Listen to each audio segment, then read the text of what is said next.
Hey everybody, welcome to the podcast. This is the Self-Control Show, and I'm your host, Jason Schnitzer. And here is your next episode.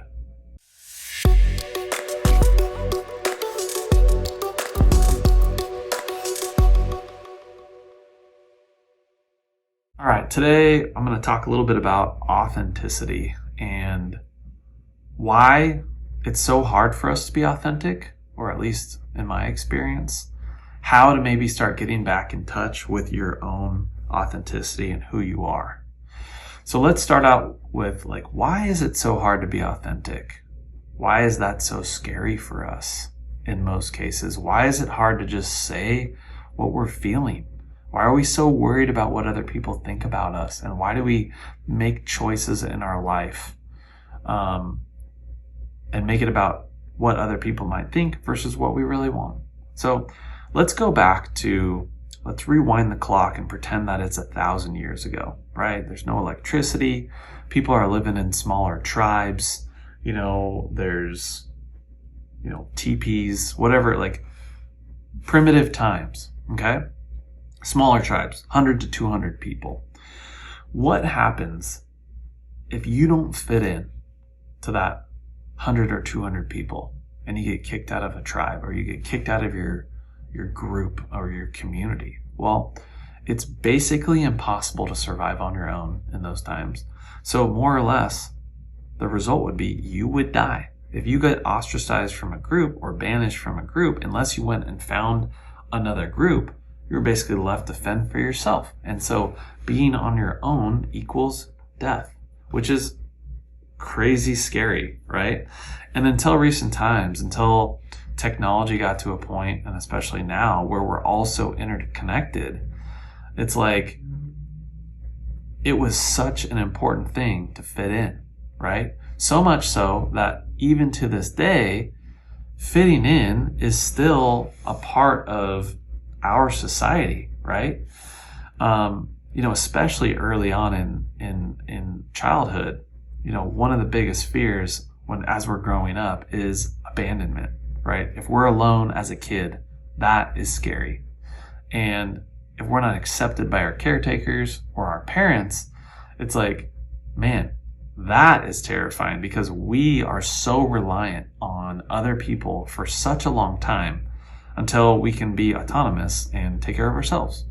So this issue is deeply seated within our biological wiring, and that has been ever present since the existence of, when we came to be, as human beings. So what's interesting is knowing this, our first,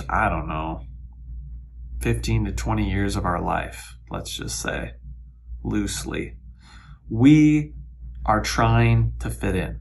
We are trying to be a part of this group, right? And at most of the time, it's at the expense of who we really are. And whether that's consciously or unconsciously, usually it's an unconscious choice.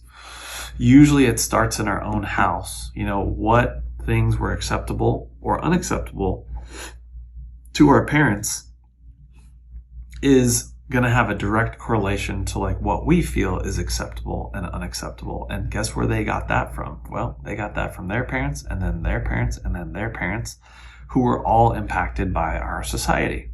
So the key is learning that this is what's going on, right? The conscious awareness to this mechanism that's been happening over and over and over and over again until you wake up and it's like, wait a second, why am I the way I am? Why am I doing the things that I'm doing? And is this really what I want to do? And where this hits a lot of people is the good old-fashioned midlife crisis, right? You get 35, 45, 55 years old, and all of a sudden people freak the fuck out and make drastic changes in their life. It's like, well, why is that? It's because they have not been living authentically. It's because they've been living for other people, saying yes when they want to say no, living in the cloud of what are other people going to think. I should make my decisions based on that because I want to fit in. And what's so interesting is, and of course, doing that over a long enough period of time just drives you insane, right? It either drives you to depression, it drives you to poor coping mechanisms, drinking, substance abuse, emotional reactivity, the whole gambit. And what's really interesting is what are we most attracted to? Well, at least for me. And, in our intimate relationships, a lot of times with the people that we look up to and admire, the people that we buy things from, it's like probably one of the top core values is, man, this person just feels authentic. It's like it's a magnetic trait that people has. It's like he or she, they don't care what people think. And it's like, man, that's like, it's an attractive quality in a partner. It's somebody that you can look up to. And I think inherently there's this underlying longing that we have to have that in our own life. And it's like, it's so crazy how we spend so much time trying to fit in. And then all of a sudden we try to, at some point in our life, typically, usually, hopefully, we try to get back connected to what the hell does it feel like to be authentic and live authentic? And it's just like, once you understand like the biology side of things, then all of a sudden it's like, okay, it's healthy. It's the healthiest thing to live authentically or to live on purpose, in purpose, let's just say, because I think the two correlate. And there are longitudinal studies now done on purpose and really being your authentic self, that it can reduce all-cause mortality by living authentically or in your purpose, which I thought was like crazy fascinating. Not only does it reduce all-cause mortality, which means you're less likely to die by anything, right? But you're more likely to earn more money. You're more likely to be happier, to have more successful relationships. Your kids are more likely to be happier, all the things. And this is crazy. This is like actual studies, right? So then it becomes, it's like understanding why it's difficult for us to be authentic. There are biological reasons why. So don't feel bad if you don't feel like you're living authentically. It's like there's a good reason for that, okay? So use that as a way to kind of release the shame around it. And so it's like, how do you go back and start doing that? So number one, you want to get, self-control is key, right? And a big part of self-control is being able to grow your capacity for sitting with uncomfortable emotions. Because the thing about being authentic is we have to confront the feelings and the fears, which I guess is a feeling, of what it would mean to be authentic.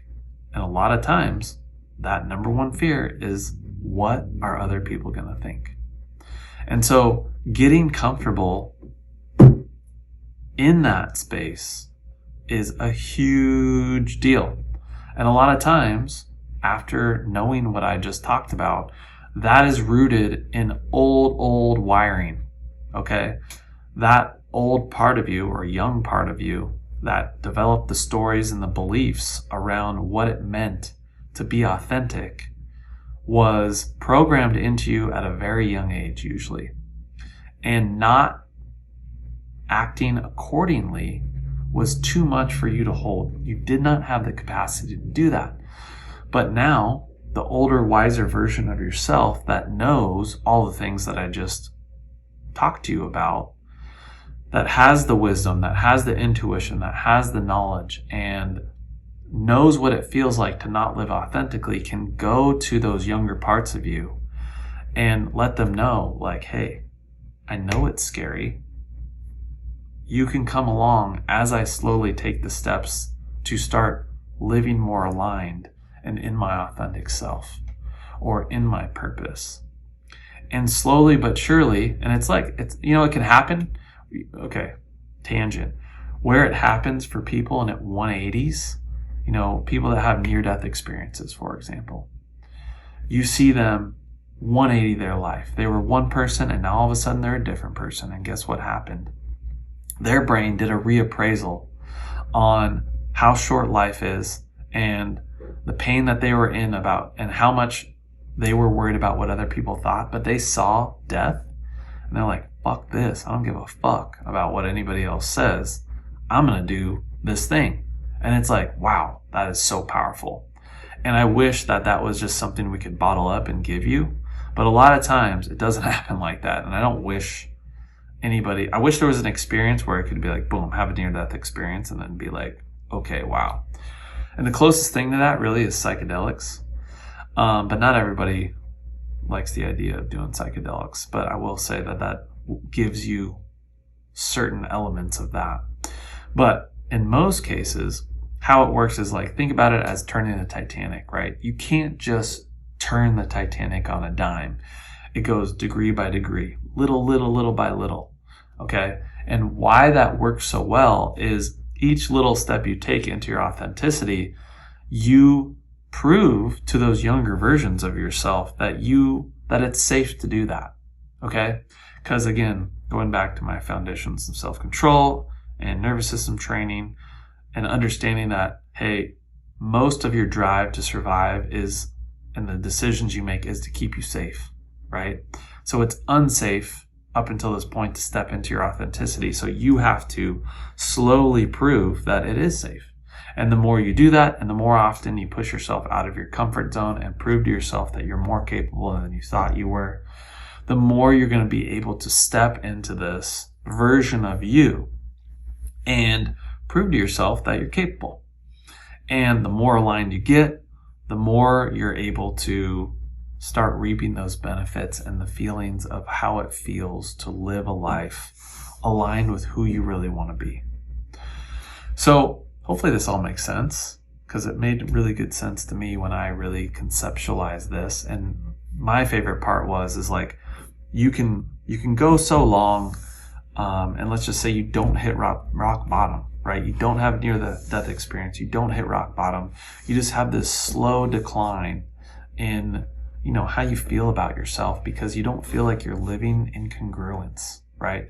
Maybe you slip into some depression or anxiety, or you just like don't feel like you have any energy. Well, in my opinion, a lot of that has to do with just not living in congruence to who you really are and who you want to be. And I can promise you that when you start to do this work, you will absolutely start seeing changes in your life without having to use substances, without having to use medication, without having to, check out, dissociate, without you having to do coping that you're the type of coping that you're doing. And I strongly encourage you to lean into this and take the steps that you feel are necessary that you haven't been taking, because I know that I was in your place, and I know that this is the best thing that I've ever done for myself. So if you are interested in having help with any of this stuff, definitely a part of my training, Jason Schnitzer Coaching at Instagram, jasonschnitzercoaching.com. All the stuff is going to be in the show notes, including the link to my free guide. And hope you guys found this helpful. And if you have any other questions, always reach out to me. I'd love to connect with people on this stuff. It's just something I'm so passionate about. And yeah, hope you enjoyed, and I'll catch you on the next one.